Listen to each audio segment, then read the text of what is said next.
Olá, tudo bem? Eu sou o Creteu e esse é mais um Lab GNU ao vivo, uma atividade aqui do curso de GNU Linux com Debian do professor Creteu.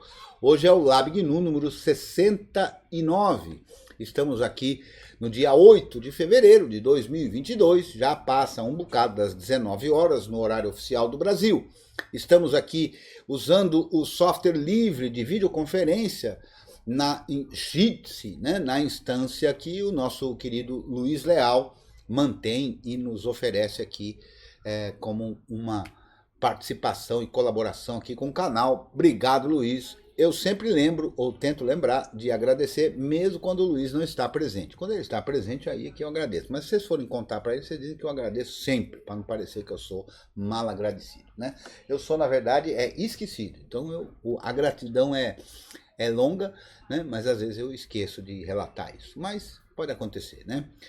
E você, esqueci de dizer que você pode acessar que toda terça-feira, a partir das 19 horas, né? A gente começa com um bate-papo, trocando ideia e tudo, e depois começa a gravação para fazer aqui o nosso Lab GNU, cujo objetivo é sempre resolver algum problema, tirar alguma dúvida de quem esteja acompanhando as aulas do curso GNU, ou mesmo de quem não está acompanhando as aulas do curso GNU, mas tem aí uma dúvida, né? Porque, como já disse aqui várias vezes, eu assumi o compromisso, e o meu compromisso é de responder todas as perguntas, porque uma das respostas possíveis é não sei. E a proposta aqui não é uma proposta unilateral, em que eu fico falando, embora eu fale, mas eu quero contar sempre com a possibilidade da participação ativa daqueles que têm a possibilidade, o interesse de vir aqui participar ao vivo na sala do Jitsi. Então, muito obrigado, Fernão, Igor, Luiz Leal, Mulim, Saulo, Chioride, Cid Clay, Danilo, Kiko, Morgan, Tiago e aqui que eu não estou vendo aqui o nome, que já esqueci.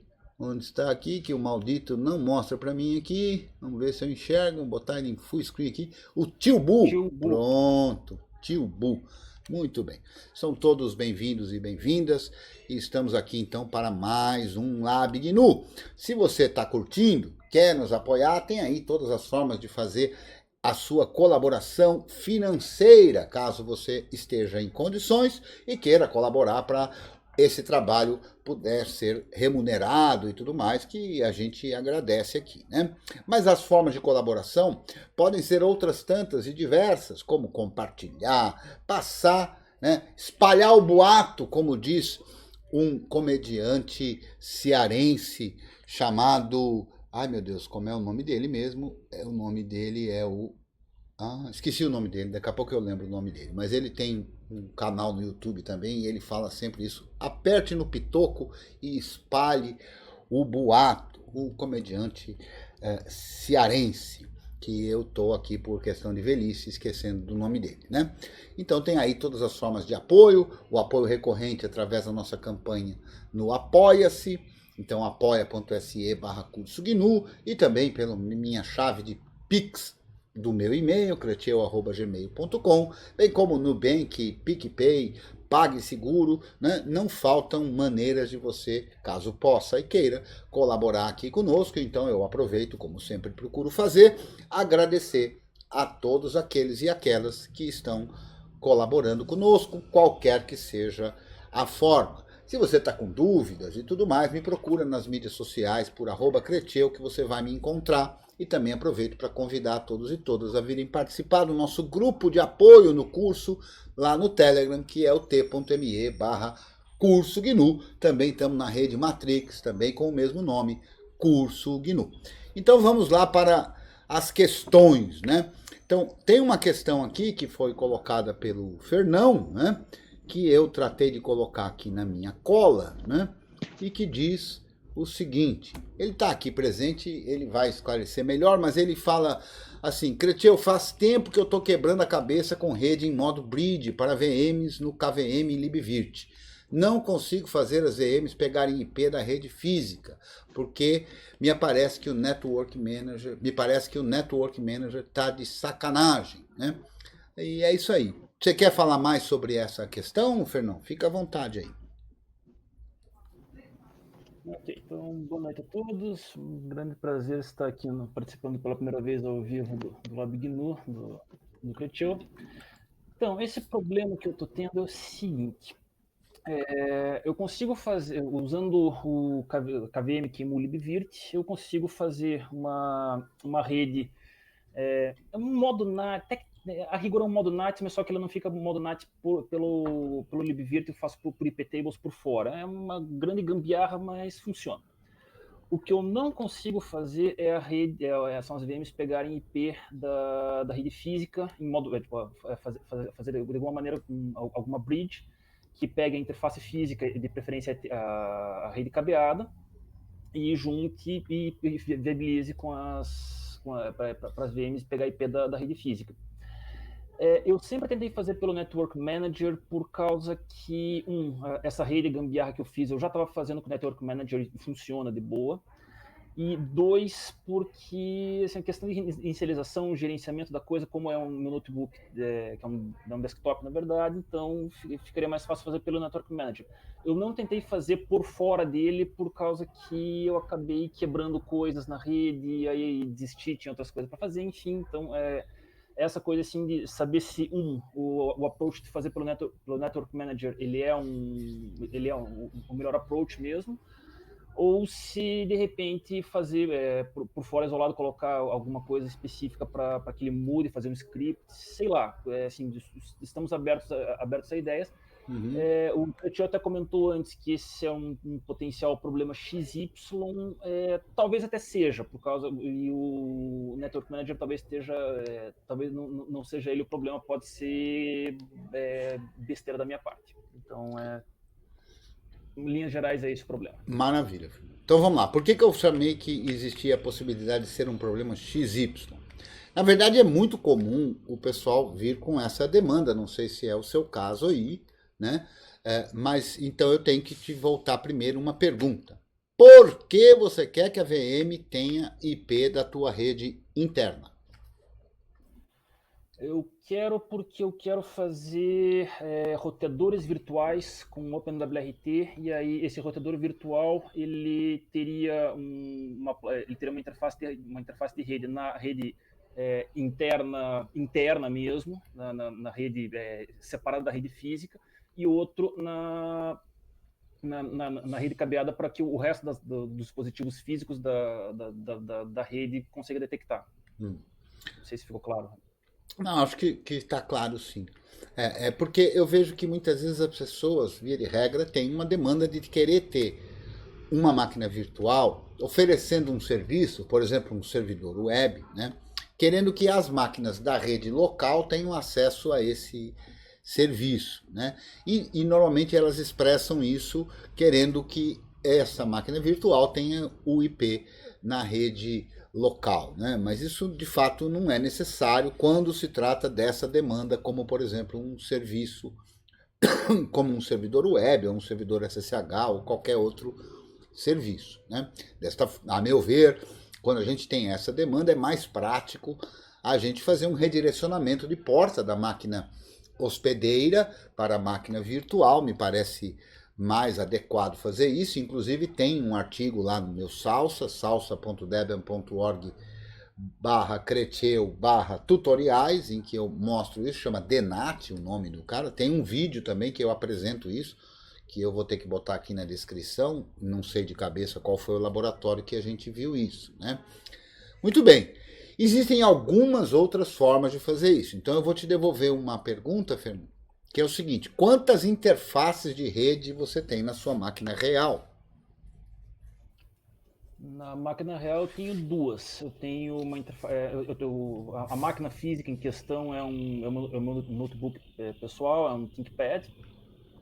Eu tenho a interface cabeada, o DockStation ou não, isso não é o ponto. E tenho o Wi-Fi também.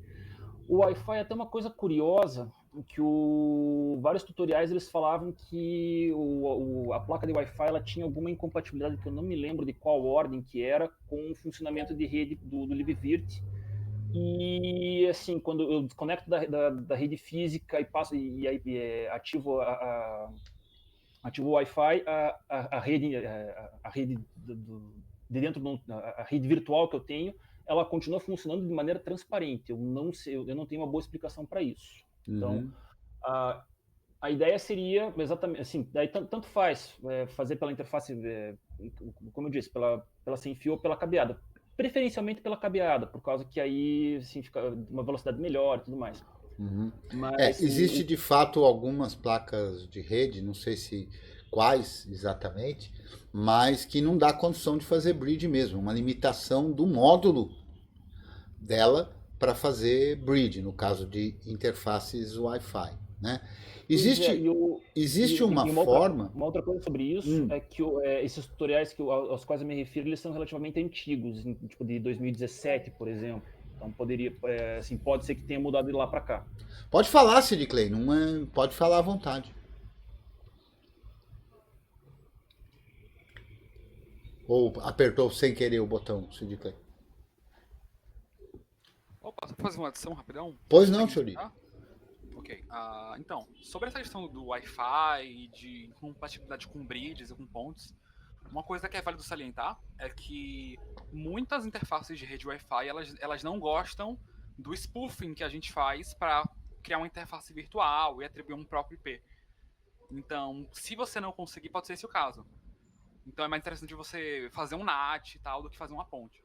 Mas como sua preferência é a interface de rede, isso não vai ser um problema. Mas é bom salientar isso para quem quiser reproduzir e tal.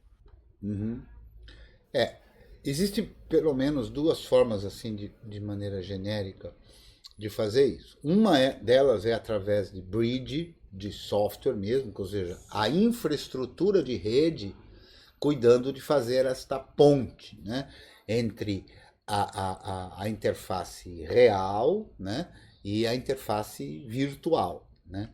E inclusive é possível de fazer esta ponte mantendo a interface real funcionando na máquina real, né?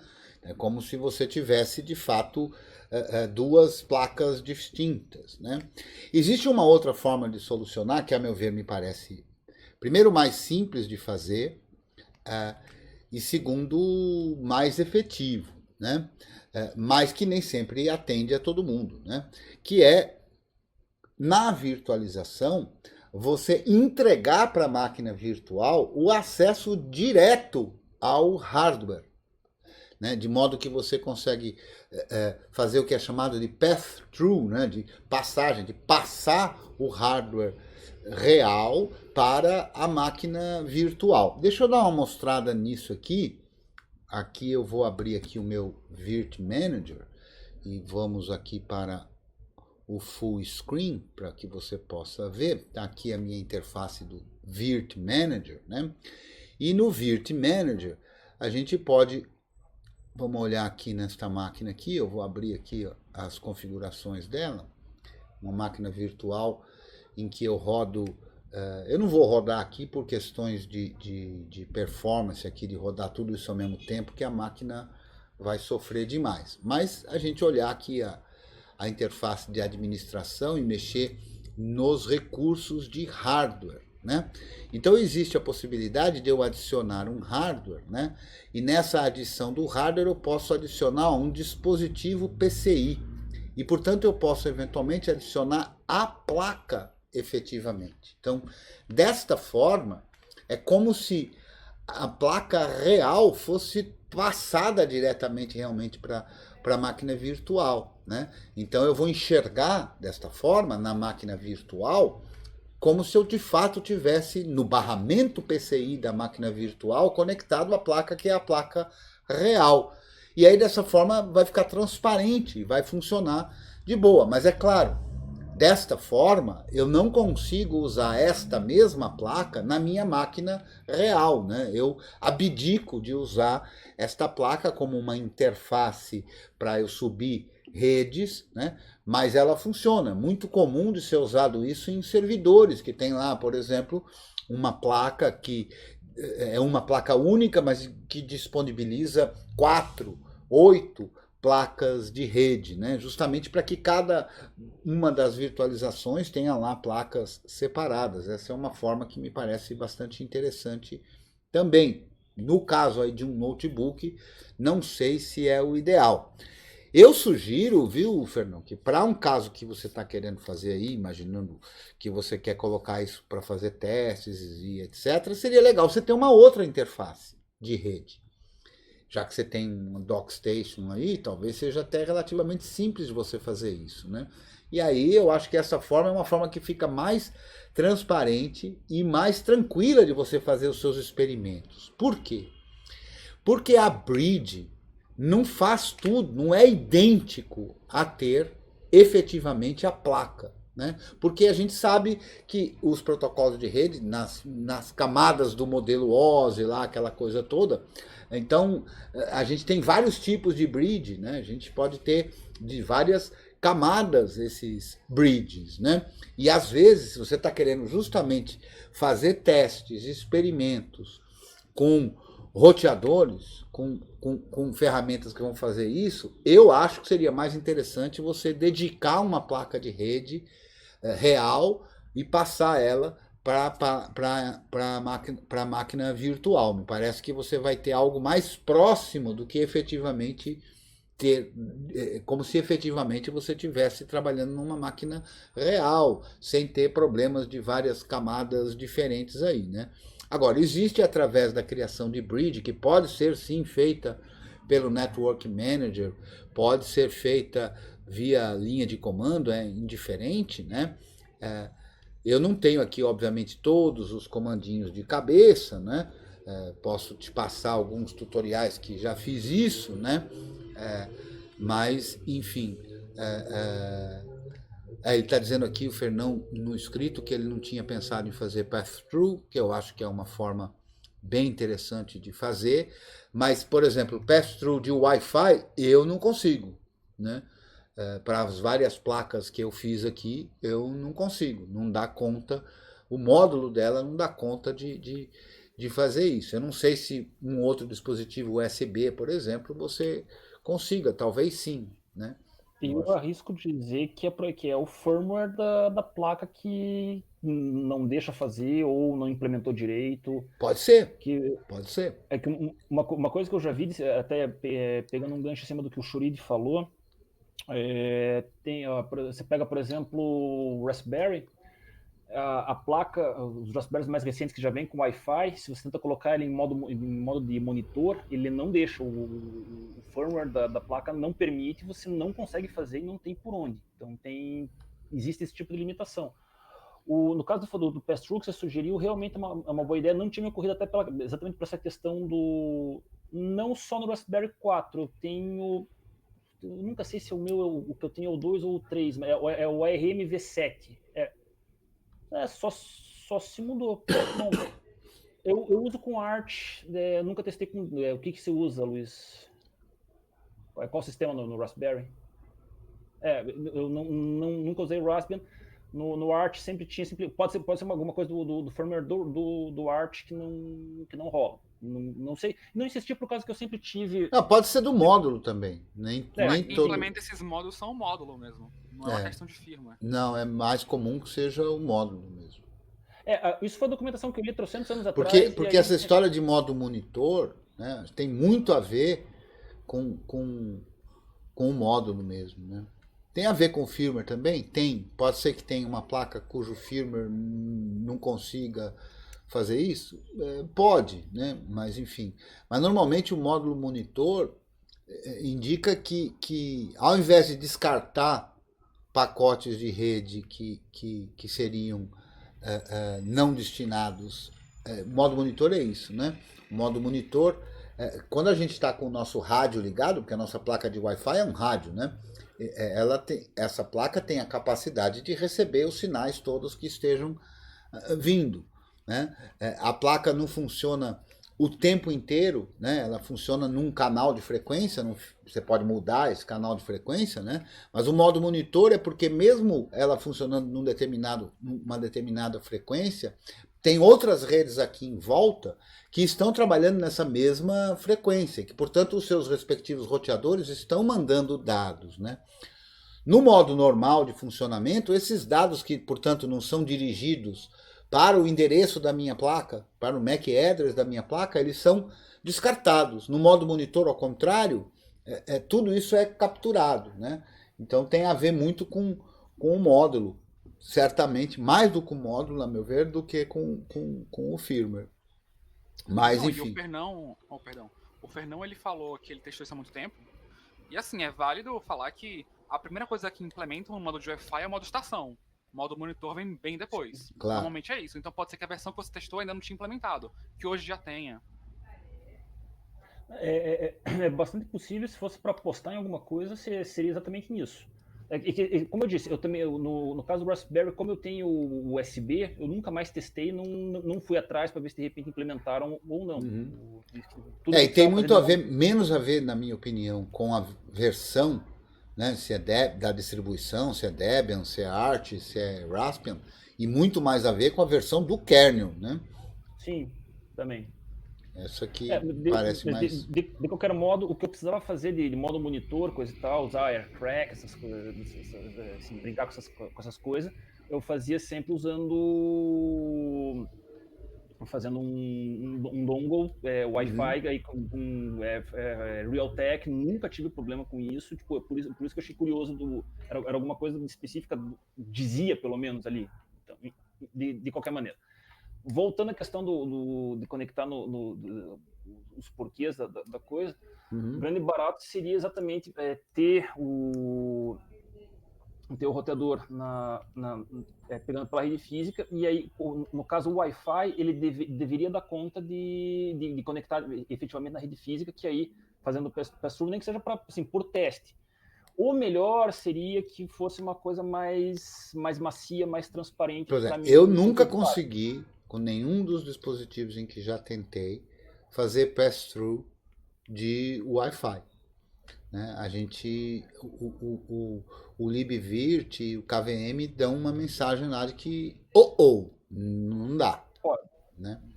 Não quer dizer que você não consiga, não quer dizer que não dê para conseguir. Eu quero descobrir isso da maneira, assim, eu quero ver e ver. Claro, é evidente. É que o pass-through, ele realmente só nisso aqui já me deu um baita norte, por causa que agora assim, eu já tenho alguma coisa em cima do que pesquisar, porque antes eu estava batendo cabeça com bridge, mexendo no Netcode Manager, aí acabava quebrando alguma coisa de configuração que eu tinha aqui, eu tinha que consertar isso, então assim, era um negócio meio desgastante e ao mesmo tempo frustrante, então agora o pass-through já me dá uma outra perspectiva. É isso aí. Então, mas na verdade, Morgan, o Morgan está falando aqui sobre justamente a questão do modo monitor, né? E ele passou aqui um comando, né? Que é esse aqui, ó. Airmon. Deixa eu virar toda poderosa. Putinha aqui. Acho que era esse cara que reclamava mesmo. Airmon NG, Start e o nome da interface. Que era uma coisa específica do Raspberry. Faz parte da suite. Eu não vou rodar aqui esse comandinho aqui, porque eu estou usando a conectividade de Wi-Fi para poder transmitir aqui e participar da videoconferência, né? Porque a placa, quando funciona no modo monitor, não funciona no modo de estação, né? É uma coisa ou outra, não é simultâneo, né? E o Morgan está falando assim que tem alguma... já começa assim, esse negócio de aceitam, aqui não é muito aceito, viu? Esse negócio de aceitam aí, mas enfim. Na verdade, o que acontece, via de regra, é que o módulo não dá conta de como falou o Fiori, o desenvolvimento do módulo inicialmente põe o modo estação primeiro para funcionar e depois... Então tem alguns dispositivos cujo módulo, né, não dá conta de fazer esse funcionamento em modo monitor, é verdade. Né? Não é o caso dessa minha aqui, não é o caso de uma porção delas, mas não precisa pedir desculpa não, Morgan. É que assim, tem algumas palavras, eu tenho até um vídeo falando sobre isso, que eu reputo brincalhonamente como palavras proibidas, né? São palavras que expressam de maneira pouco precisa, né, o que quer dizer. Ou mostram algumas coisas, né? Então, a gente que está no GNU, eu não curto usar essa palavra seita, porque a palavra seita, ela indica uma relação que não é a relação que acontece no GNU.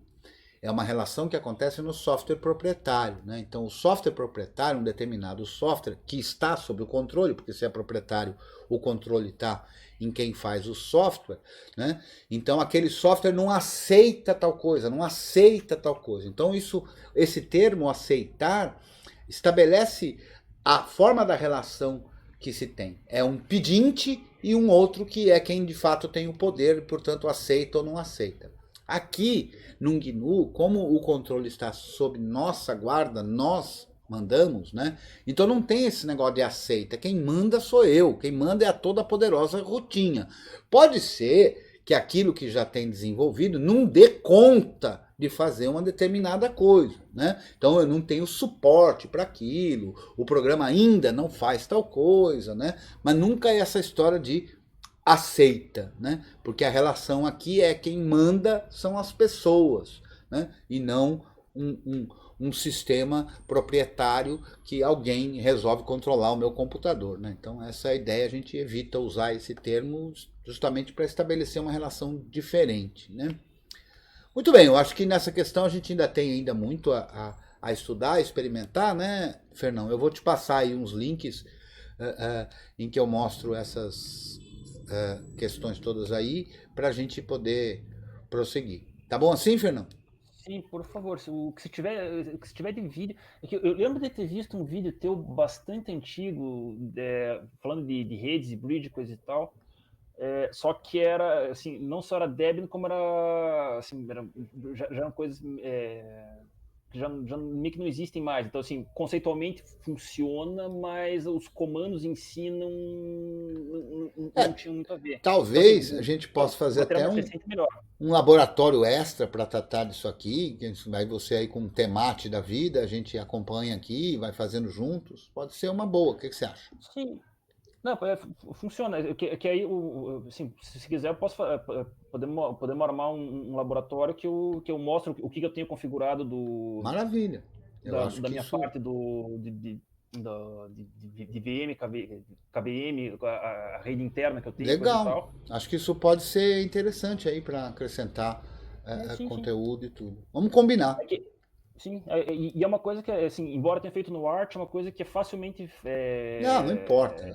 Reprodutível em outros lugares, por causa que importa. é iptables, KVM, DNSMask, libvirt e QEMU. Tipo, qualquer distro civilizada tem isso. Tranquilo. Beleza, então. O que temos mais? Opa, Nilson, Rony, bem-vindos. O Nilson que não perde uma, né, Nilson? Qual é o próximo? Tinha mais uma pergunta. Tinha mais uma pergunta aqui que era, deixa eu ver aqui na minha cola, que era do Sid Clay.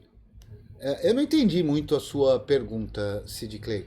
Você está perguntando se vale a pena, se eu recomendo executar um script com o parâmetro watch -n60 e o script. Não dá para responder isso sem eu saber o que é o script, né? O watch -n60, o programa watch, né?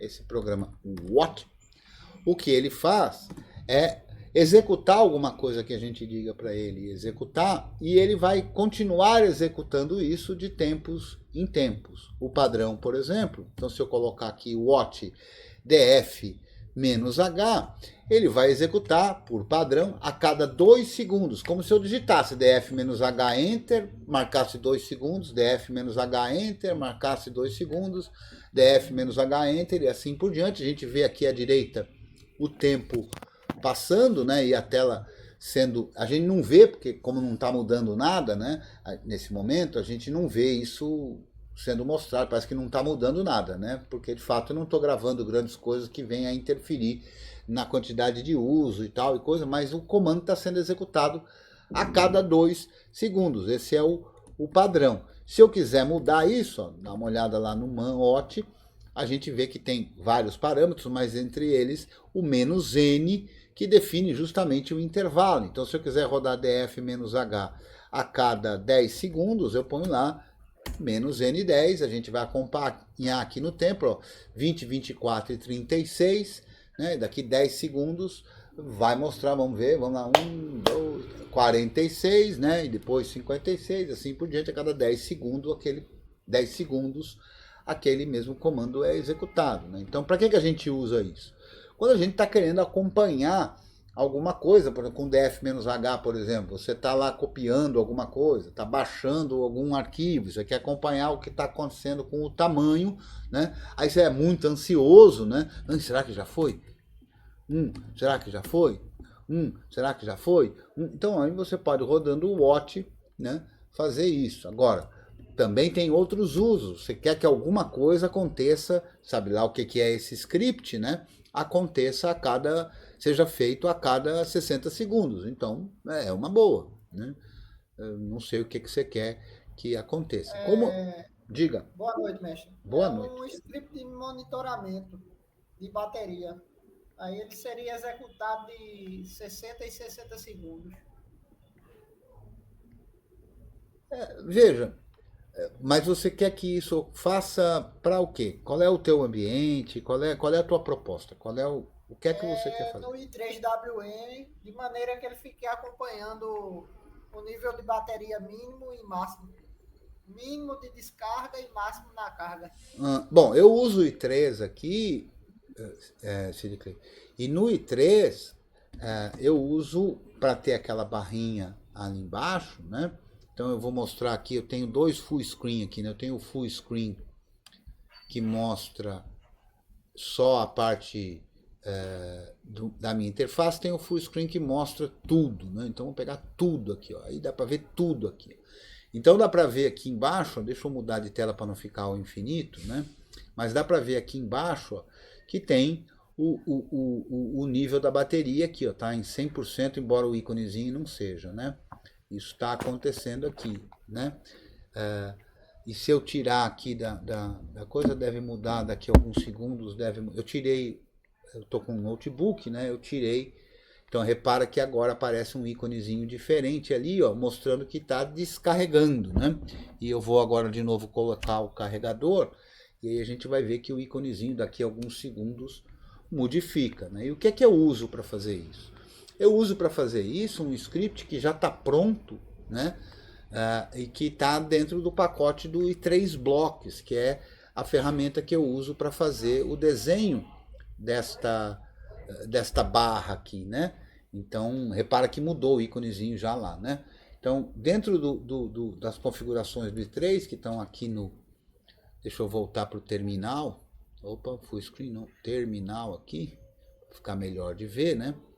Então, aqui no terminal, vou ver que tem um diretório .config, dentro do diretório .config tem um diretório i3, e aqui tem algumas configurações.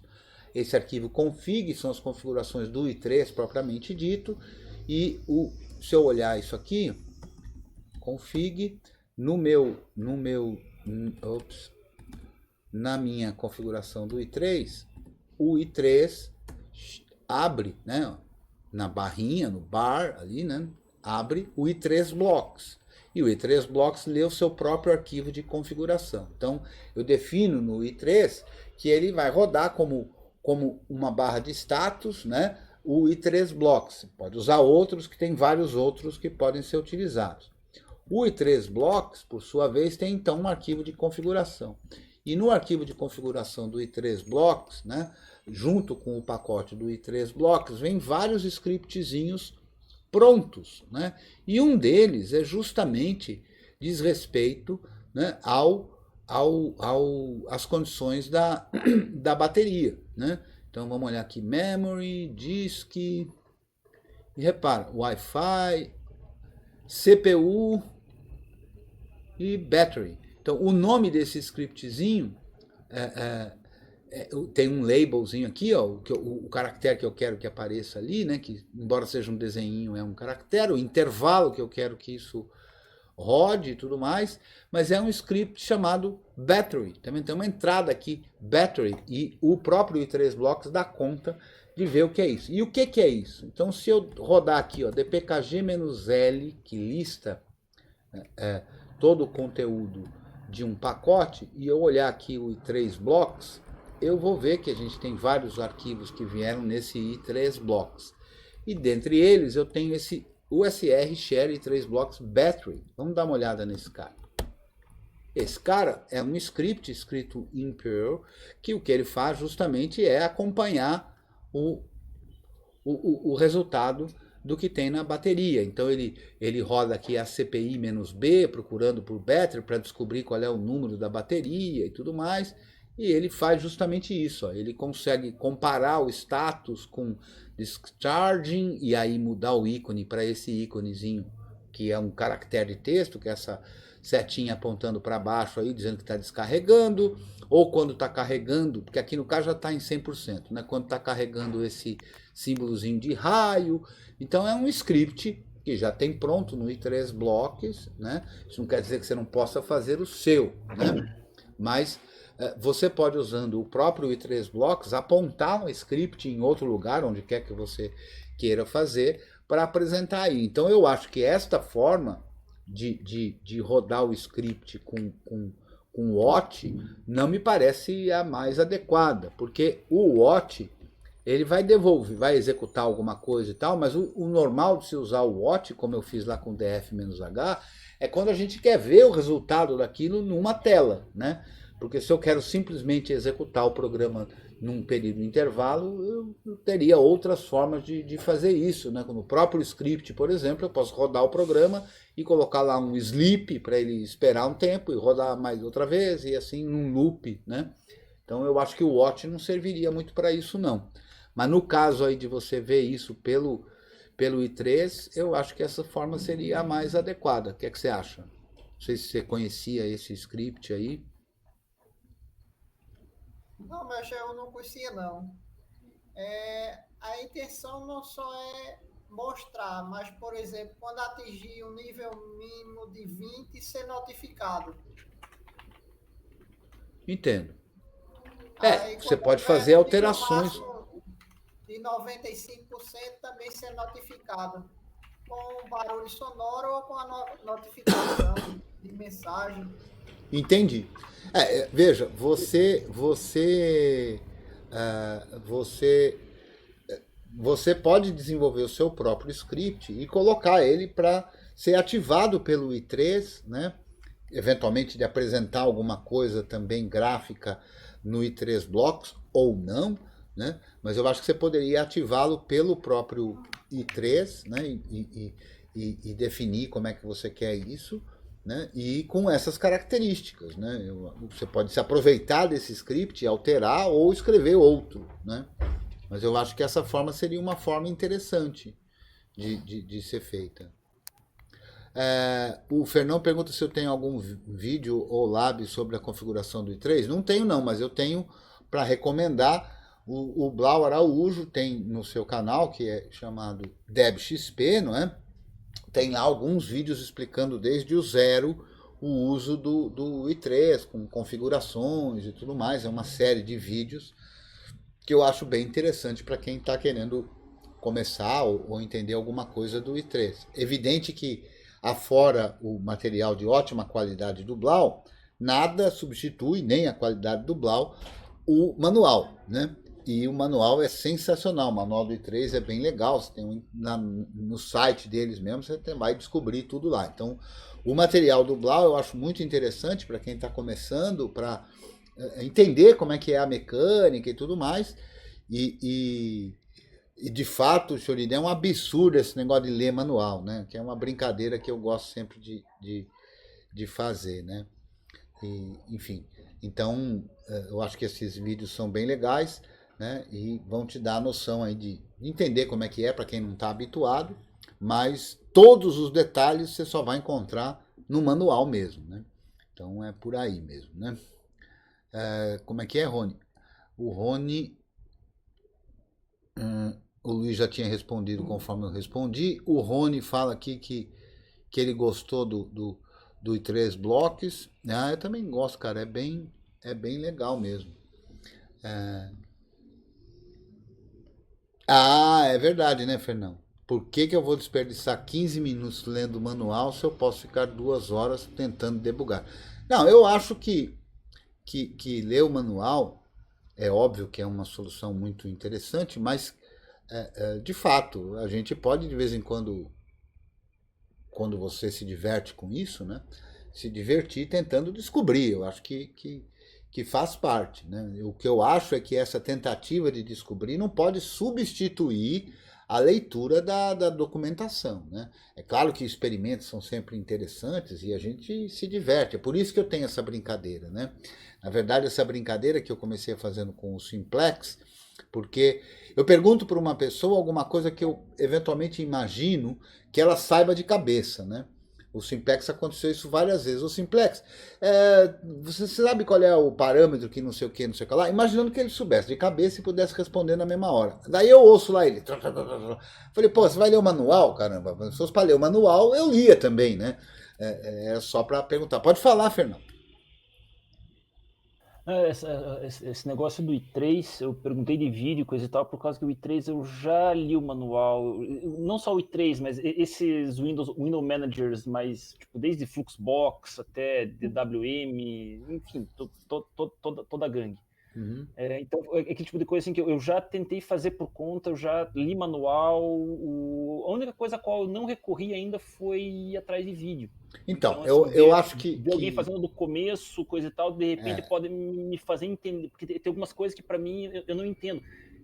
Eu tô há tempo demais mexendo com o Mate, então aí eu fiquei preguiçoso para outras coisas. Não, mas olha, eu usei Mate durante pelo menos uma década, né? E eu passei a usar o i3 quando na verdade percebi que eu estava tentando converter o Mate e sofrendo para isso, tentando tirar borda de janela, tentando tirar isso, tentando tirar aquilo, né? Aí eu descobri o i3, né? E é claro, como é que eu fiz? O Blau ainda não tinha gravado esses vídeos, eu vi uma série de 3 vídeos também, feitos em inglês e tudo mais, para entender a estrutura, que na verdade é muito simples, né? O arquivo de configuração do i3, que o padrão é esse aqui, .config i3 config, ele tem uma estrutura que é comentada e tudo mais, né? E é bem tranquilo realmente de entender. Agora é claro, o i3 é um gerenciador de janelas e a gente precisa entender certos conceitos do que é uma janela, o que é um tile, quais são os estados que uma janela pode ter, e o que é o workspace, e etc, etc, etc. Então, é claro, assistir esses vídeos para dar e perceber essa conceituação vai facilitar bem o processo de entender o manual, né? Então, é imperdível. Eu não sei aqui se o pessoal já teve condição de... Às vezes o pessoal colabora aqui, né? De pesquisar lá e passar o link aqui para mim, mas hoje está todo mundo ocupado, ninguém quis fazer isso ainda não. O Igor diz aqui, eu tive o mesmo problema de Sid Clay. A máquina morreu porque ele não viu que a bateria estava baixa. E estava mostrando vermelha na barrinha, mas eu estava concentrado e não vi. Isso acontece comigo algumas vezes, viu? Então a notificação é importante. Com certeza, cara, com certeza. E na minha máquina anterior, isso acontecia várias vezes. Por quê? Porque a minha máquina anterior tem realmente um problema de hardware da bateria, idade, né? E ela, quando conversa com o kernel, ela diz, eu tenho tantos por cento. Aí o kernel, opa, show de bola. Mas não é bem esse tantos por cento que ela tem. Aí ela desligava, né? Então aí era pior ainda, né? Aqui, quando a minha bateria fica fraca, aparece um vermelho ali na coisa, que boa parte das vezes é suficiente, mas tem algumas que não é não, né? Realmente uma notificação pode, a gente tá lá absorto lendo o terminal, não tá nem vendo aquilo, né? Isso acontece muitas vezes, né? O ideal seria até sonora mesmo, né? Eu acho que isso... O sonoro ele pode ser interessante porque um problema que eu já tive mais de uma vez foi estar mexendo no notebook, na bateria, estar mexendo na máquina virtual e a notificação ela ficar escondida por trás da janela da VM. Então a notificação não adianta para nada, a máquina de repente morreu. Isso acontece mesmo. Acho que uma notificação uma notificação visual é legal, mas uma notificação sonora é legal. Pode ser. O Chrome. É que eu acho que 1 minuto, viu, Sid Clay, é mais do que suficiente, hein, de intervalo, hein? Vamos falar a verdade aqui, né? 1 minuto, que é o intervalo que o Chrome trabalha, né? 1 minuto, talvez até seja exagero, mas 1 minuto acho que está de boa. E você pode realmente ter um script que rode ordenado pelo Chrome, né? E você rode a cada minuto aí fazendo essa verificação, né? A diferença de você rodar pelo Chrome é que se você quiser uma notificação visual, porque o Chrome vai rodar dentro de um terminal específico, né? Então, se você quiser uma notificação visual, você vai ter que cuidar para conseguir mandar essa informação para o software de notificação que você utiliza, como o Dunst e outros que tem, né? Então, eventualmente, essa comunicação se dá de forma mais simples quando você está rodando isso, por exemplo, pelo i3. Mas, enfim, você quer ter essa coisa, mesmo quando você está usando via TTY, sem usar o i3, ou você usa mais de um desktop environment e não quer... Tudo bem, eu acho que pelo Chrome vai super de boa mesmo, não tem erro não.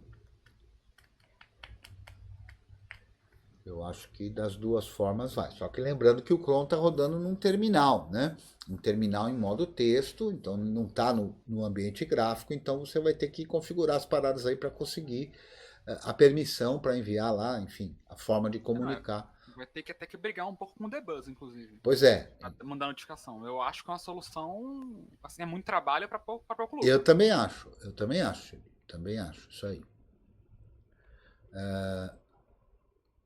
No Polybar também é indiferente onde você vai executar isso. Qualquer que seja a tua ferramenta, é possível em cada um. Eu acredito, inclusive, que como isso é uma demanda muito comum, eu imagino que no Polybar também tenha a ferramenta para isso. E olha, para falar a verdade, eu não sei, né? A gente precisaria olhar no manual aqui para saber, né? Eu não sei se no i3 Blocks, por exemplo, existe essa possibilidade de notificação sonora. A gente teria que ler aqui o script e tudo mais para ver se ela existe. Eu não sei se nesse script aqui tem alguma possibilidade de já fazer isso ou não. Eu acho que aqui não tem nada de notificação sonora, mas repare, não acho que seja difícil aqui você incluir isso, né?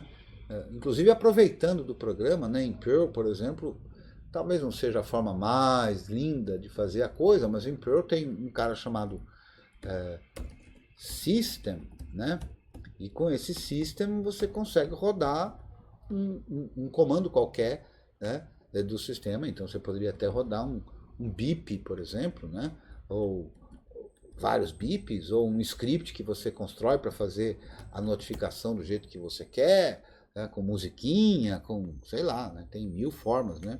Ou um player de música e tudo mais. Então eu acho que eu tenho meio preguiça de inventar a roda, né?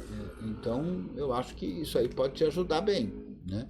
E eu tenho certeza que também vai encontrar uma porção de scripts por aí afora, e eu acho que você pode integrar uma coisa à outra, né? O próprio i3 Blocks, eu não uso aqui em nenhum desses casos, ó. No i3 Blocks, tudo que aparece na minha barrinha aqui são... mas a gente pode ver aqui, ó. Deixa eu mostrar aqui no full screen, não. O que eu estou mostrando aqui? Ah, tá certo, eu já estou mostrando a coisa certa. Então, aqui olhando aqui no terminal, a gente vê que está escrito aqui command igual ao USR share 3 blocks block name. Então, o comando que vai ser executado está tudo dentro desse script. Se você copiar o script aí para dentro, funciona. Ou se você colocar aqui o caminho completo, né, do teu script, você já consegue integrar o teu script com o i3 Blocks, né? Simplesmente colocando o nome dele. Eu não uso nenhum aqui fora, que eu me lembre, fora da... você vê que aqui eu coloquei o caminho completo, né? Command igual a /USR, blá, blá, blá, volume, em vez de usar só volume, né? Aqui, por exemplo, ó, command igual, ó, PACTL 75 volume 0 menos 5%. Quer dizer, isso aqui é a barrinha que faz mudar o volume, né? E eu estou rodando como um programa o PACTL, Pulse Audio CTL, Pulse Audio Control, né? Então você pode colocar o teu script dentro do i3 Blocks para ser chamado. E um dos parâmetros do i3 Blocks é justamente a definição de qual o intervalo, né? Então acho que tem condição de você fazer tudo isso com o próprio como uma chamada dentro do teu i3 Blocks aí, que não é obrigatório, inclusive, o i3 Blocks devolver um retorno visual. Eu acho interessante também ter os dois, né? O retorno visual também, mas enfim, você pode usar o teu script e, por exemplo, se você não quiser desenvolver tudo do zero, né? E quiser aproveitar a simbologia que está lá no script e tudo mais, é só você ajustar isso, né? Aqui, por exemplo, tem cores que podem ser definidas de forma diferente, mas que já está pronto aí. Você pode aproveitar isso e colocar esse tipo de informação no teu script para ter uma resposta visual. E como esse aqui só tem a resposta visual, você incluir a resposta auditiva via. Só que aqui de dentro do i3 Blocks, fazer uma. Eu acho que eu não tenho aqui. Eu não tenho nenhuma. Tenho sim. Você sabe de cabeça, Choride? Nossa, não é ideia, eu não uso essas paradas, não. Eu também não sei de cabeça, né? Vamos ver como é que a gente tem que ler a porra do manual, né? Perdão, tem que ler o manual, né? Então, como é que eu mando uma mensagem? Notify Send, tu pode usar? Não precisaria ser o Dust em si. Não tem o Notify Send. Tem. Putz. Tem sim. Aí é difícil. Tem, porque...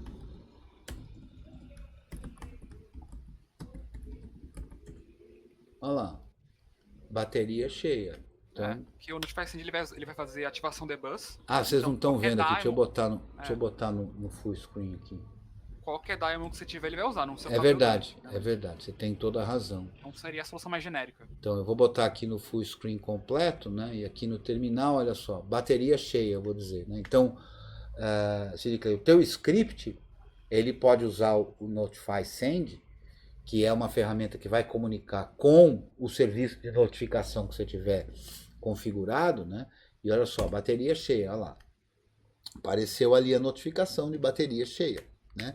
Inclusive essa daqui eu preciso clicar para ela sumir, mas você pode com o Notify Send dizer se ela vai continuar aparecendo, se ela vai aparecer e depois sumir. Inclusive tem parâmetros aqui, por exemplo, acho que CI aqui, ó, vamos ver.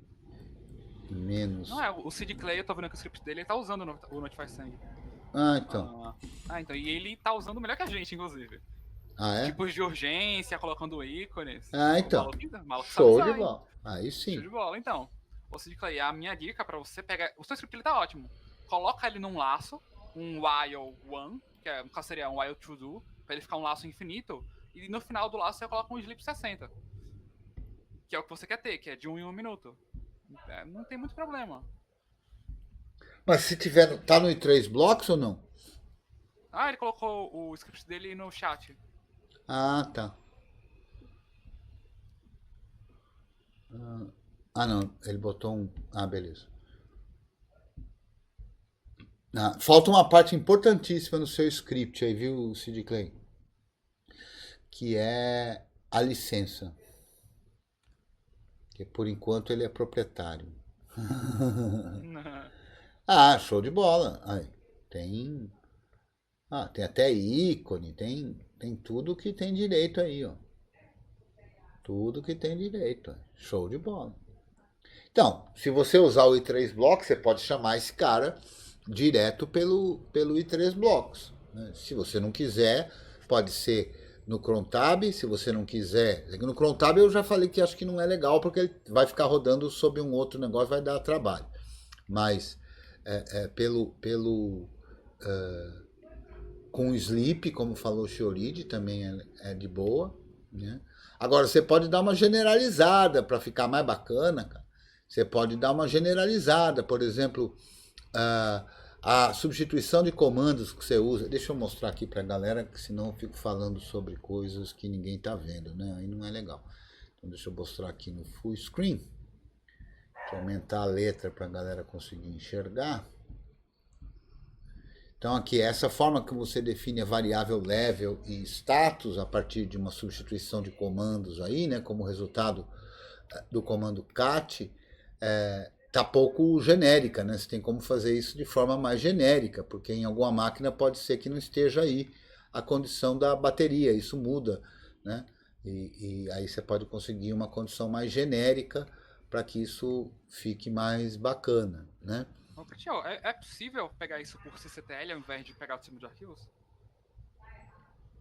Ah, certamente deve ter um jeito de fazer isso, cara. Eu não sei, mas qual a vantagem? É porque seria uma troca de contexto a menos. Uma- Pegar isso direto do kernel ao invés do sistema de arquivos. Seria menos custoso a nível de processamento. Ah, cara, isso aí não sei não, cara, porque Mas aí é um nitpick meu, né? Mas assim, É. não sei. certamente deve ter uma forma para fazer isso. Eu não sei não, cara, de cabeça qual é ela. Para ficar claro essa pergunta, ó, aqui a gente está acessando um diretório, né? Um diretório que é virtual, né? O /sys, /class, etc. São diretórios virtuais que estão dentro da estrutura quando o kernel está em funcionamento, né? Então são coisas que são aparentes como arquivos e diretórios, né? No mais puro na mais pura ideia de que num sistema Unix-like tudo deve ter uma representação como arquivo, né? Então essa é uma forma de obter uma informação que na verdade está escrita num arquivo virtualizado aí dentro da infraestrutura do kernel, né?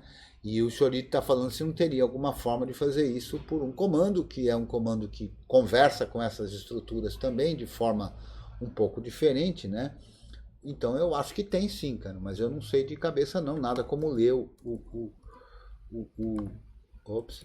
ler o manual aí, né, do sysctl, né? E deve ter alguma coisa aqui, vamos ver se tem aqui, ó. Teria que saber quais são os nossos, especificamente.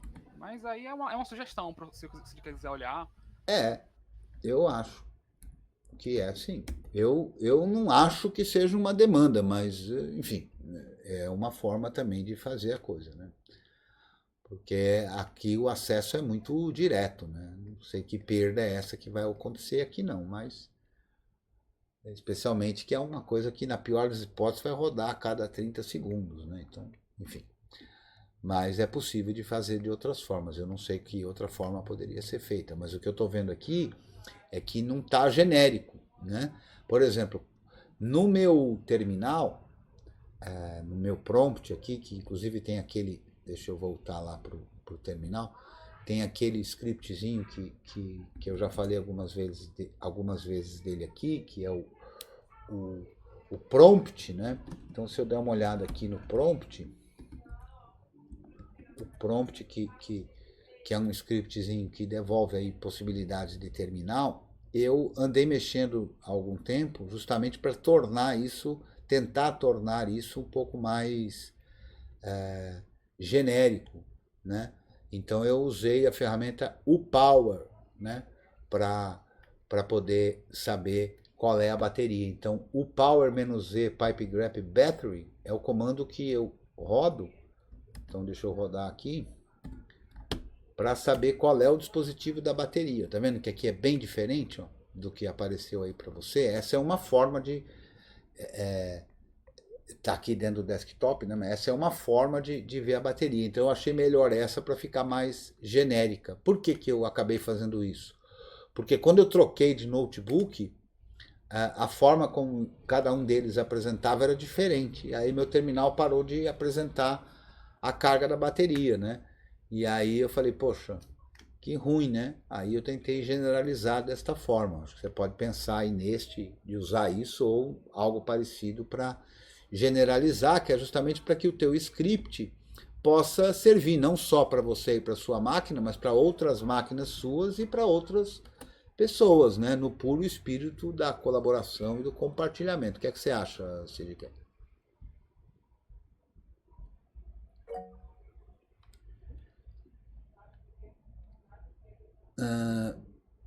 Soapshot no script. Ah, legal. Todo mundo está querendo colaborar mesmo. É verdade, diz aqui o Cid Clay, que um são bate 0, o outro é bate 1, depende, né, de como é que a coisa é. Né? O Fellow Jitzer levantou a mão, eu não sei se foi sem querer ou de propósito, mas de toda forma fique à vontade para falar. Parece que foi sem querer. Muito bem. Oi, Pois não. oi, Cristiano. É o Vicente, tudo bom? Tudo bom. Desculpa, eu entrei, estou atrapalhando a sua aula, cara. Eu queria só pedir um favor para você, se você pode me dar um help depois, porque atualizou o kernel por 5.16 aqui na minha máquina e agora a máquina boota, só que eu não consigo dar login e senha, ele trava, eu não consigo acesso ao teclado e mouse, nem externo, nem do próprio notebook. E tá tudo instalado bonitinho? Tá, tudo estava bonitinho. A única coisa que eu fiz foi.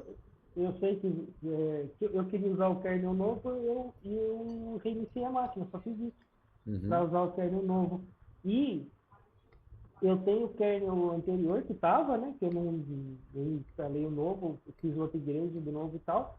Mesmo que eu pegue o anterior, ele fica com o mesmo problema. E é interessante o seguinte, se eu entro na BIOS, eu tenho acesso tanto ao teclado quanto ao mouse, normal, como se estiver normalmente.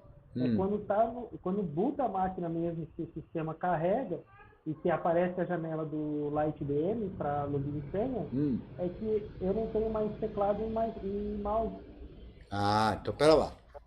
Porque se o kernel antigo funcionava antes, por que ele vai parar de funcionar? Não vai, né? Não vai. Então a questão não necessariamente está ligada ao kernel, ela pode estar ligada a alguma atualização, alguma modificação do LightDM. Então a primeira sugestão que eu tenho para fazer é você no boot, né? Você no boot, lá na tela do Groove, né? Ao invés de você deixar as coisas como elas estão, você apertar lá a letra E de editar e na linha Linux, né, você substituir lá aquele quiet, né, por single, para você dar um boot só com o modo texto e ver como é que está o comportamento aí de teclado e mouse para você poder ter uma noção melhor. Outra forma também, se você tiver servidor SSH na tua máquina, seria você dar um boot normal, aí ver que você está sem teclado e mouse, aí você com um celular ou com uma outra máquina tentar fazer um SSH para ver se as coisas estão funcionando ok. Se elas estiverem funcionando ok, você pode derrubar o LightDM, quer dizer, me parece, tem mais cheiro de alguma atualização de coisa do ambiente gráfico, especialmente porque eu já sei de antemão, né, River, que você tem aí um driver não livre da NVIDIA, e aí eu não sei também se você, quando atualizou, também atualizou os cabeçalhos e tudo, né? Então, tenta fazer inicialmente esse teste, né, essa verificação, que eu acho que não vai ter problema nenhum no teclado, né? Mas para você confirmar isso, tá bom? E aí a gente, sim, podemos te ajudar, sim. A gente pode terminar aqui, já estamos com 1 hora e pouco aqui, né? Mas acabando aqui, a gente pode continuar e fazer esse processo aí também. Beleza, eu tô naquele do editar o Groove, qual a linha que eu mexo mesmo que você falou? Tem uma linha que está escrito Linux. Sim, Linux. Aí, lá nessa linha, o que é que tem? Lá na frente tem um quiet. Isso. Aí, justamente por conta disso é que eu falo do quiet. O quiet é só para suprimir as mensagens, né? Aí você substitui lá por single, de simples, né? De solteiro, né? De um único usuário. Porque aí não vai subir o ambiente gráfico e aí você vai ter a percepção do que está acontecendo. Tá bom? E olha que interessante, só para fechar, eu tô conseguindo acesso a isso com teclado externo, tudo bonitinho. Então pera lá, você tá numa máquina ou você tá no celular? Não, agora falando com você, eu tô do meu celular. Ah, tá. Tudo bem. Tá? Então o teclado funcionou de boa aí, não foi? Funcionei, cara. Acabei de conseguir trocar de quiet para single. Ah, que legal.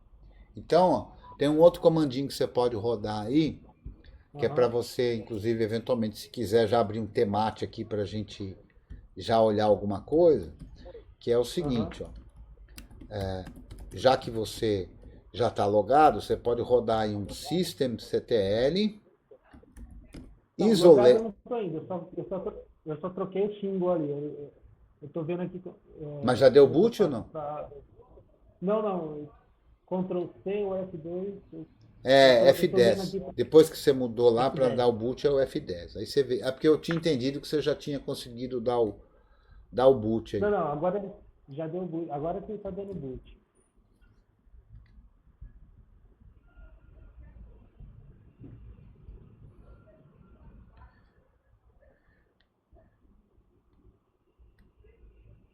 Olha lá, o Shorid também está aproveitando enquanto o River dá o boot ali, está sugerindo ali uma outra forma de ver o percentual usando o PowerD, é uma outra possibilidade.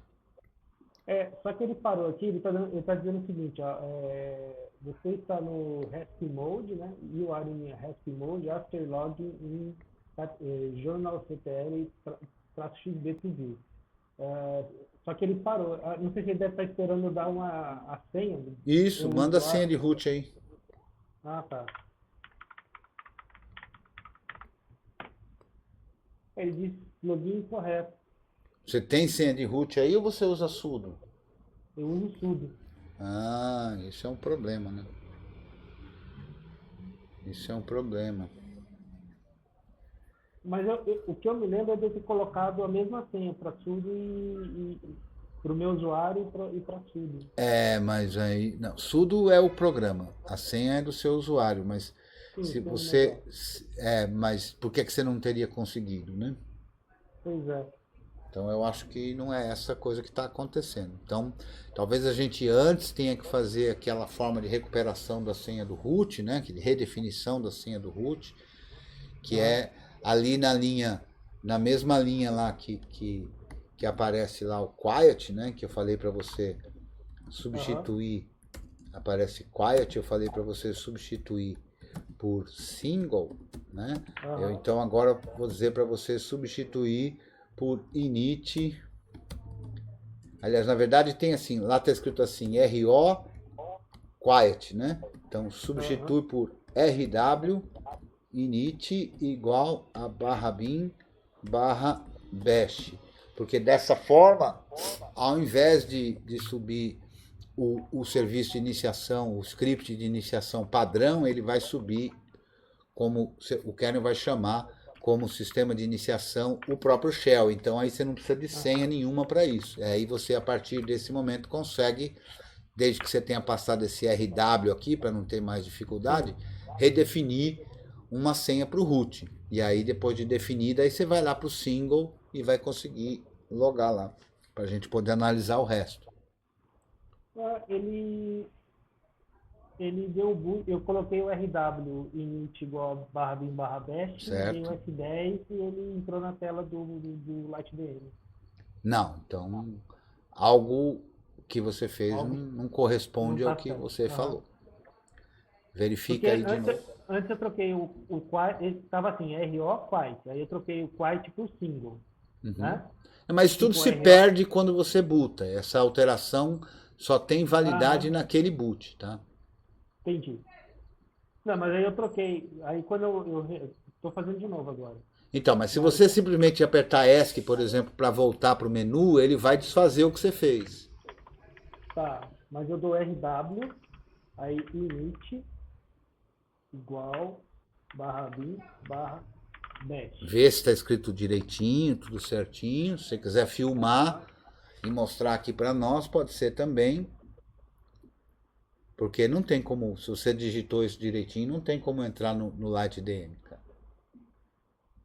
Não sei se está mostrando minha câmera aí. Tô te vendo. O pessoal ainda não, mas eu tô te vendo. Me vendo ou vendo o... É que eu não tô me vendo, na verdade. Mas você não tem que se ver, não. Não, beleza. Você tá vendo na tela aí? Não, eu tô vendo você. Pois é, eu não sei onde trocar a câmera aqui. Tem um botãozinho, acho que agora trocou. Show. Então, pera lá, deixa eu preparar aqui para o pessoal ver também. Pera lá. Tá. Vamos botar aqui no full screen, vamos aqui para a tela, vamos aumentar a tua tela. Pronto, tá aí. Agora para de tremer, né? Eu não estou conseguindo ler nada aqui. Não está dando foco ainda. Opa. Ó, a barra você está dando uma janelagem braba aí, né? Desde quando a barra é essa barra, meu velho? Não, o detalhe é porque tá com o meu teclado. O teclado. Ponto e vírgula, ponto e vírgula, ponto e vírgula. Barra BIM, barra bash. Você vê, eu bati o olho aí já vi a janelagem. É que eu tava digitando, mas o teclado ele deve estar no padrão americano e não no padrão brasileiro, e aí ele tava trocando. Tá bom, tudo bem. Faz parte, faz parte. Então manda um F10 aí agora.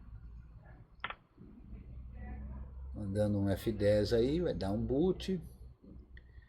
E tá aí, ó. Agora bota uma senha de root aí. Dá Enter aí, porque ele continua mandando umas mensagens aí. Pronto. Paz WD. Paz WD. Só, dá Enter. Paz com 2 S, né? De abreviação de password, né? Manda ver. Digita uma senha aí. Manda um 1, 2, 3 aí, depois você muda, velho. Tá, deixa eu... O Thiago me pergunta aqui onde é que ele encontra os meus cursos. Nesse canal. Eu vou te mandar daqui a pouco, o Thiago, a playlist do curso todo, tá? Do curso de GNU Linux, né? E as outras informações. Ou quem tiver aqui com essa disponibilidade aqui na sala, pode ir quebrando o galho para não precisar nem esperar. Muito bem, mudou a senha, não mudou? Mudou. Show de bola. Agora manda um Ctrl Alt Del aí pra gente rebutar e voltar lá para aquela outra história. O Luiz Leal acabou de mandar aí. Obrigado, Luiz. Continua filmando lá. Isso. Show de bola. É que eu precisei liberar a mão para dar o Ctrl Alt Del. Tá.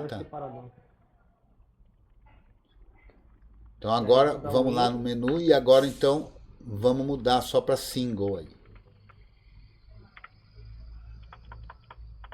Agora você tem a senha, então. Isso, manda ver. Opa, bobagem. F10. Não é Enter, é Tem problema.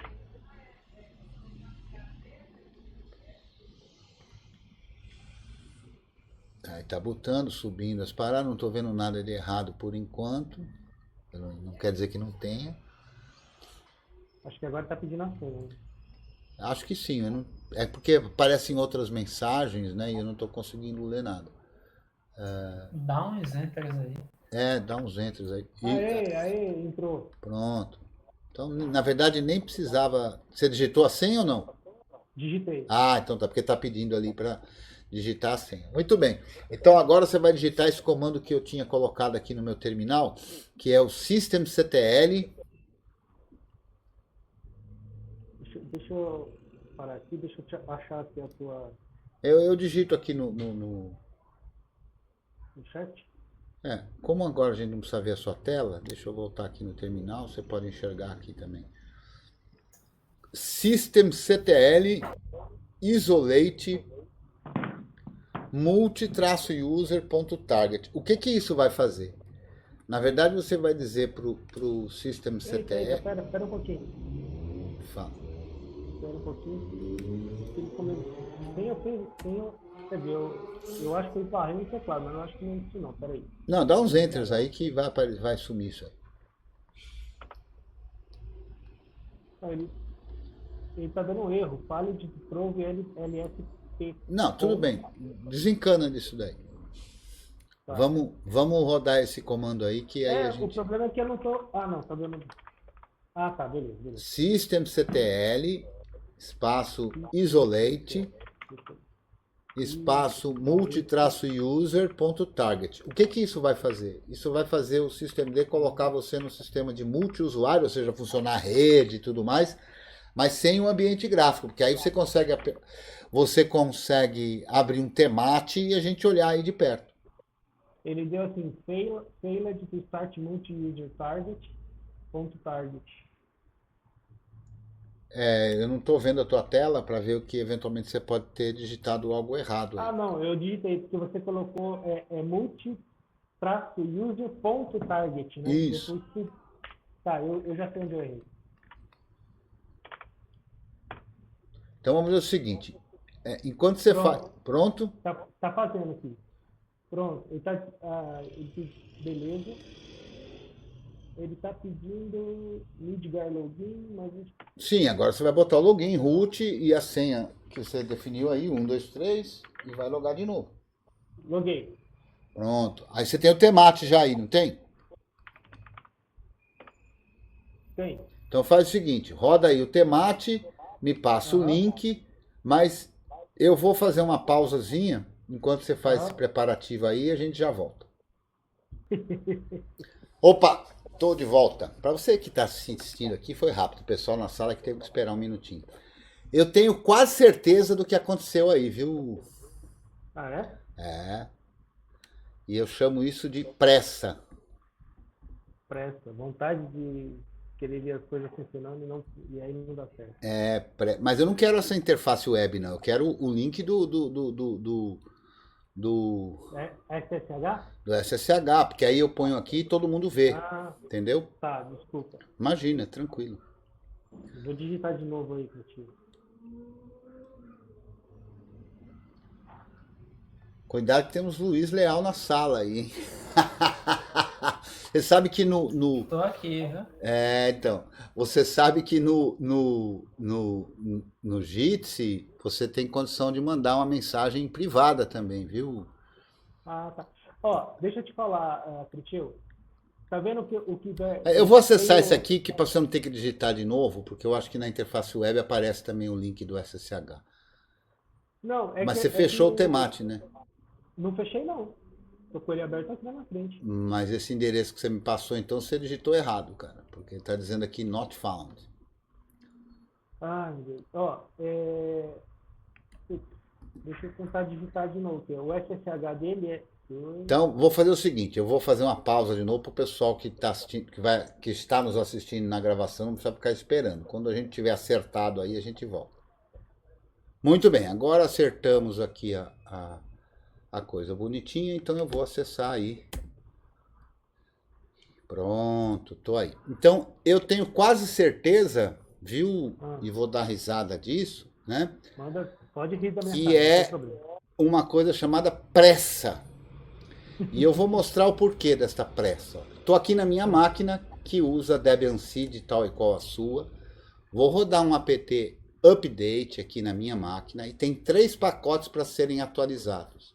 E eu vou dar um apt upgrade e ele vai mostrar para mim que ele não vai conseguir atualizar esse cara aqui, ó, libinput-bin, libinput10 e libwacom common, porque são pacotes que já têm atualização, mas que falta alguma dependência ser atualizada. E eu tenho a sensação, quase a certeza, de que você deu uma apressadinha aí e andou removendo o libinput-bin, que é justamente o sujeito responsável para funcionar o teu mouse e teclado aí.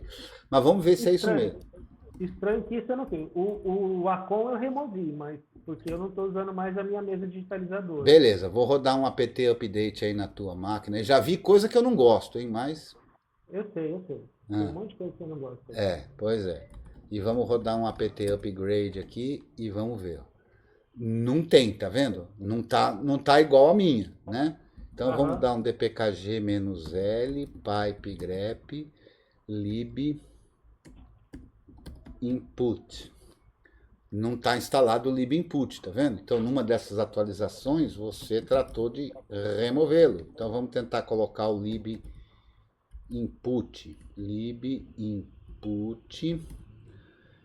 Qual é mesmo o pacote? Libinput-bin e libinput10, né? libinput 10, eu acho que vai ser o suficiente, que ele vai trazer o libinput. Ele trouxe o bin ali. Bin, pronto. Vamos lá.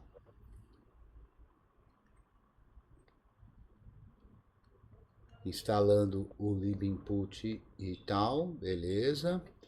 Agora vamos rodar aquele dpkg-l, ó. Agora o cara tá instalado aí, beleza? Beleza. Agora vamos ver aqui, ó. System, ctl, isolate, graphic, target. Aí você vai me dizer se vai subir aí o ambiente gráfico, aí você vai me dizer se está com teclado e mouse aí. Não, tá sem teclado e mouse. Sem teclado e mouse. Sim. Inclusive, sem teclado tanto externo quanto do próprio notebook, tá? Tá. Vamos ver aqui se a gente tem alguma coisa aqui no Demesg. E Bluetooth, reclamou de alguma coisa. E mais umas outras reclamadas aí. Deixa eu fazer com um pipeless aqui para poder ver melhor.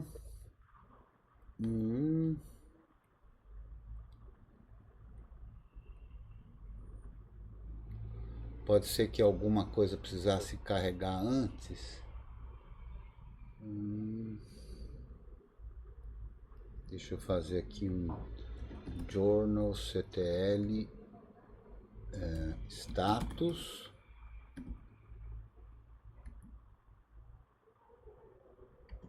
Journal ctl não. System ctl status. Vamos ver se algum serviço deixou de subir. Não, tá tudo rodando aí, ó. Tudo bonitinho rodando. Então vamos rodar aqui um journal ctl -b -g input. Vamos ver se aparece alguma coisa.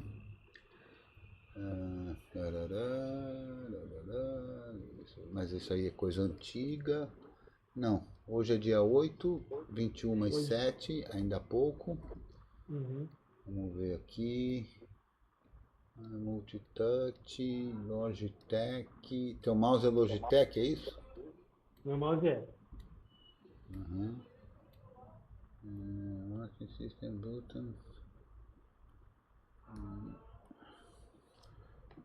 Vamos ver aqui. System.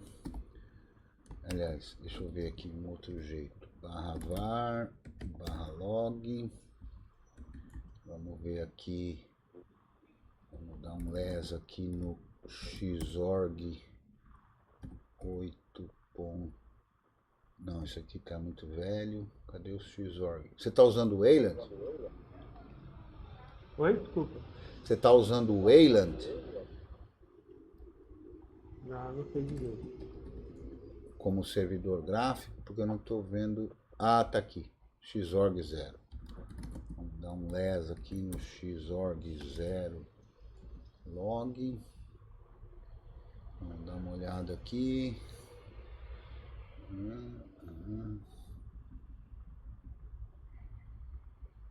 Ah, pode ser que tenha saído outro cara aqui. Deixa eu olhar aqui na minha máquina, porque além do libinput tem dpkg-l pipegrep.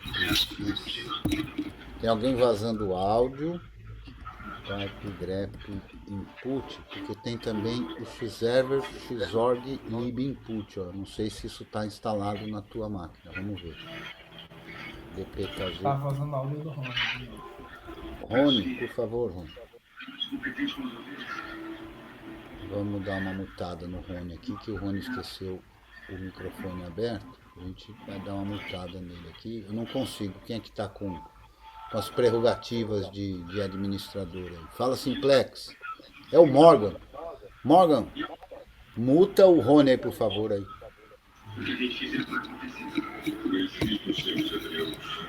Que o Rony esqueceu o microfone aberto.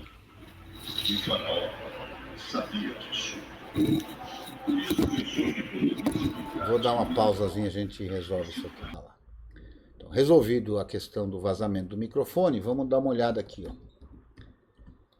Input. você tem esses lib inputs. Você tem aqui o xorg input wacom, mas não tem como eu tenho aqui o xorg se serve input lib input. Então tá faltando esse cara aqui que deve ter ido embora na tua atualização aí. Então vamos lá. apt install serve xorg lib input. Tá lá, vai instalar esse sujeito. Pronto, agora vamos de novo aqui, ó, systemctl restart. O teu é o LightDM? É. Aí você vai me dizer aí agora como é que tá o LightDM. Oba!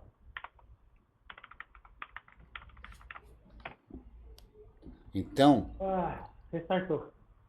Então, qual é a lição a aprender? A lição a aprender é que para usar lsb release -a seed, a gente tem que ter uma certa paciência, né? Não vamos ter o sistema zerado o tempo inteiro. O que é que eu chamo de zerado? Se eu rodar apt install, ele me mostra aqui, ó. Além disso, eu tenho kernel, que eu instalei a versão mais recente aqui, então tem kernel para remover. Mas a questão é 0 pacotes atualizados, 0 pacotes novos instalados, 0 a serem removidos e 3 não atualizados. Por que que eu tenho 3 pacotes não atualizados? O apt não mostra isso. Quando eu faço um full upgrade, ó, que seria para atualizar mesmo removendo, ele vai conseguir fazer alguma coisa, né? E agora me parece, inclusive, que agora já atualizou o que precisa, eu já poderia fazer isso aqui, ó, sem problemas, né? Porque já atualizou. Não era o que estava acontecendo alguns minutos atrás, nem era o que aconteceu quando você foi mexer, né? Então, é muito comum quando a gente usa seed, e o que aconteceu aí? O que aconteceu é que esse lib wacom common dependia de uma versão do lib wacom que ainda não estava pronta. Então, ele, embora já tenha uma versão do lib wacom para atualizar, não tem ainda de uma de suas dependências. Isso é uma coisa extremamente comum no Debian Seed. Por quê? Porque a gente está tratando de um sistema que está vivo, né? O Debian Seed é o mais próximo que a gente tem no Debian de um rolling release, né? Então é assim, o pacote chega, mas não é garantia de que os outros todos dos quais ele dependam já tenha sido construído. Mesmo que alguém já tenha enviado, o mantenedor já tenha enviado, ainda não quer dizer que os robôs tenham construídos. Então, num Debian Seed é muito comum, e não adianta querer forçar a barra, é muito comum a gente permanecer, às vezes, alguns dias, né, com algo por atualizar. Não é um problema isso, não é um erro isso é só uma consequência de uma coisa que está viva, que está em construção, que está o tempo todo sendo alterada e tudo mais. Esses dias, inclusive, a gente teve uma transição, a transição da versão do Perl. Se eu olhar aqui, ó, dpkg-l pipe grep Perl, a gente vai ver que tua versão aí é a 5.34. E houve uma transição da 5.32 para 5.34. Nesse processo de transição, ficaram alguns dias, um monte de pacotes, aqui ficou 50 e tantos pacotes por atualizar. Então é um processo bem comum de acontecer, né? Mas, Pretinho, eu entendo muito bem o que você está falando, mas uma coisa que eu acho estranho eu posso ter cometido erro, não você hoje. Pode ter cometido erro, não. Eu tenho absoluta certeza de que você cometeu o erro. O erro não foi o de hoje. O de hoje eu fiz só um sudo apt update. Então, mas aí a gente tem que entender um outro aspecto, que é o seguinte. A gente tem que entender um outro aspecto, que é o seguinte, ó. Se eu fizer isso aqui, ó, apt purge, e eu vou remover o pacote que eu acabo de instalar aí, que fez a coisa funcionar. Estou removendo. Mudou alguma coisa na tua tela? Não, porque ele está carregado. Porque ele está carregado na memória. Então, quando você dá um reboot, se você der um reboot, ou aí no caso você startar o servidor gráfico outra vez, ele não vai ter de onde carregar mais porque ele foi removido. Então, numa das atualizações, você, com a pressa de fazer a atualização, forçou um pouco a barra aí, né? Aí o que aconteceu? Foi removido esse cara. Mas você não percebeu. Porque não dá a resposta na mesma hora. Já instalei novamente, tá? Não dá a resposta na mesma hora. E eu não vou nem restartar o serviço para não te derrubar aí. Não dá a resposta na mesma hora. Né? Agora, quando você der um reboot, porque trocou o kernel, coisa parecida, aí esse pacote não estava mais lá, o arquivo não foi carregado. Sacou? Então, entendi. Porque o que eu fiz, na verdade, foi ter removido a Iacom. Então, mas não foi só o que você removeu. A gente viu aqui, não, ela né? removeu um montão de coisas. Né? Então, e eu não vi o que era. Pois é, então, essa é a questão. Então, assim, a lição a ser aprendida é quem usa Debian Seed tem que ter paciência. E é natural que a gente permaneça com pacotes por atualizar durante determinados períodos. Isso vai e volta. Né? Aqui eu estava com 3 pacotes que não podiam ser atualizados, que agora já podem, mas não podiam ser atualizados. Então não adianta forçar a barra. Né? Eu devo instalar de novo essa Wacom que a gente viu aí que está desinstalado? Não, já foi instalado, não foi? Não, então, é o Wacom. Pode... Vamos ver se já está instalado. Já está instalado. Ó. Ah, tá. Então foi isso que aconteceu. Foi na hora que eu dei o purge na Wacom que eu tinha feito antes, ele como eu não dei boot naquele momento, ele não mexeu. Não, mas aí o que estava faltando não era o Wacom, era o libinput e o xserver xorg input e libinput. Sim, mas com certeza quando eu desinstalei a Wacom, ela removeu, só que como eu não dei boot nela naquele momento, eu fui dar boot hoje, aí que deu problema. Exatamente. Entendeu? É isso aí. Então, é preciso ter uma paciênciazinha, é parte do processo, né? É só aguardar. Eu aguardei aqui na minha máquina, agora se eu rodar um upgrade, ó, ele vai atualizar, porque já chegou, ele vai conseguir atualizar. Ah, não, ainda não. Aqui na minha máquina ainda não. Deixa eu ver. Ah, não, mas o que acontece? Só upgrade, só atualiza o que for possível de ser atualizado sem remover alguma coisa. Já o full upgrade consegue remover alguma coisa. Então a gente tem que, num seed, tomar cuidado com o que vai ser removido. Aqui o que acontece, né, é que vai ser atualizado o libinput, vai ser atualizado o lib Wacom common, mas vai ser, porque foi trocado, as coisas trocam, e às vezes uma coisa que estava num pacote só, vai parar em vários outros, que é o caso aqui, ó, tem lib Wacom bin e lib Wacom 9, que vão ser novos pacotes a ser instalados. Então, é só ter paciência. Esperou um pouquinho, as coisas vêm, né? E aí as atualizações existem e a gente vai de boa. Tá bom? Tá. Perfeito? Acho que agora não vai ter... Não vai ter nada de... Não vai ter problema nenhum, não. Tá tudo em ordem aí. Beleza. Tá bom? Quero te agradecer e pedir desculpa aí pelo problema. Imagina, ao contrário. Serve aqui como exemplo de... Estamos aqui para isso, para poder tentar ajudar e resolver problemas. E, inclusive, com isso, eu quero dizer que, assim, esse foi o Laboratório GNU #69. Se você estiver curtindo e quiser fazer uma colaboração aqui financeira para o prosseguimento dos trabalhos aqui, tem aí todas essas formas de colaboração financeira. Minha chave no Pix, o Nubank, o PicPay, o PagSeguro, ou se você considerar que a gente merece, você tiver em condição de fazer uma colaboração financeira recorrente através da nossa campanha no Apoia-se. Então, apoia.se/Curso GNU, aproveitando para agradecer a todos e todas que têm colaborado com esse canal e dizendo que você me encontra aí nas mídias sociais por @Creteu, vem fazer parte do nosso grupo lá no Telegram de apoio aqui ao Curso GNU